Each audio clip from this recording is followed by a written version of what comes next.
Once upon a time, in the year 1823, in West Africa, there existed a powerful kingdom known as the Agojie. Rich in culture, strong in tradition, feared in war, but its survival was being tested, not just by enemies outside its walls, but by the choices it made within them. For years, the Agojie lived under the pressure of the Oyo Empire, a rival kingdom that dominated the region with military power and foreign weapons. To stay safe, the Agojie paid tribute, not in gold, not in food, but in people, enslaved Africans. This trade brought the Agojie money and weapons, but it also slowly poisoned its soul. Some believed it was necessary to survive. Others, like General Nanisca, believed it was destroying them. The Agojie warriors' Dahomey's greatest weapon wasn't its army of men. It was the Agojie, an elite unit of female warriors, trained since youth for battle. They were not wives in the traditional sense. They were married to courage, to the king, and to death itself. Their lives were disciplined. Their training was brutal. Their loyalty was absolute. And leading them was General Nanisca, played by Viola Davis, a woman shaped by pain, a survivor, a warrior who had once been taken by Oyo and brutalized, but never broken. How the war begins. Oyo slavers attack the Agojie villagers and capture people to sell. Nanisca leads the Agojie on a deadly night mission to stop them.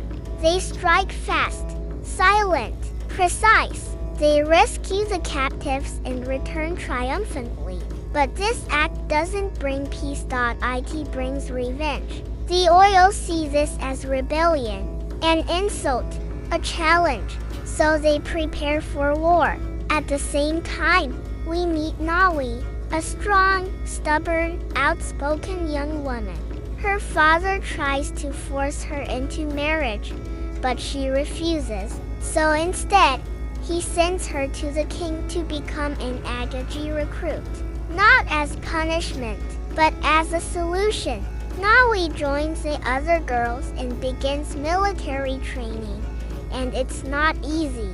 They're put through extreme physical training, pain tolerance tests, combat drills, emotional discipline. Some girls quit.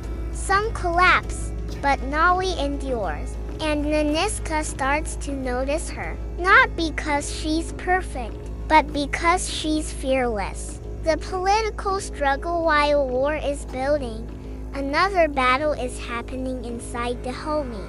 A political one.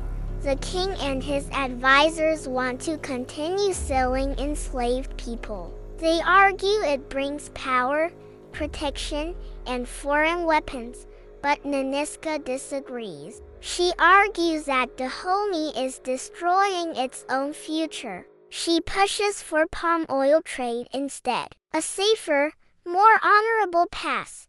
This causes tension. She isn't just fighting enemies. She's fighting ideology, tradition, greed. The middle conflict. Nanisca leads another mission, this time to a slave trade port run by European traders and African middlemen. Here, they see the true horror of the slave trade.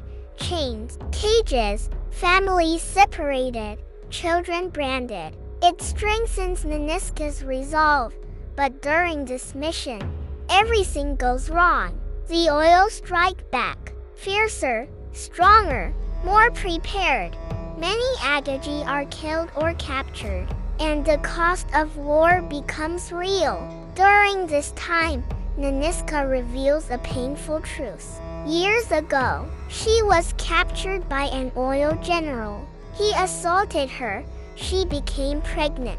She gave birth while enslaved, and her baby was taken away. She never saw her child again, or so she thought. Later, she realizes something heartbreaking. That child was Nawi, her daughter, the one she lost. now standing right in front of her as a warrior. The final battle. The Oyo prepare one final massive invasion. This is it. If the Dahomey loses, they will be destroyed. The Agojie stand ready. One last time. The battle is brutal. Muskets versus blades. Horses charging. Gunfire. Hand-to-hand combat. The ground becomes soaked with blood. Many fall, but the Agojie refuse to surrender. Nanisca faces the Oyo general who ruined her life, a man who represents her pain and the suffering of her people. She defeats him, and with his fall, the Oyo army collapses. They retreat. The war is over. After the battle, the king reflects on everything he sees. Her leadership, her courage, morality, her vision. He finally accepts her belief that the Dahomey must end selling its own people. And then, in front of his court, he honors her, not as just a general, not as just a warrior, but as someone who ruled the battlefield with the heart and mind of a king.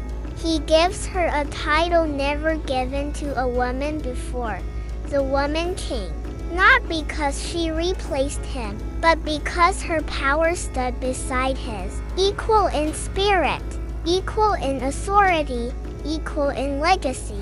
The ending Dahomey beginning a slow move away from the slave trade, Nawi rising as a new leader among the Agojie, Nanisca making peace with her past and their legacy living on it as myth, but as history.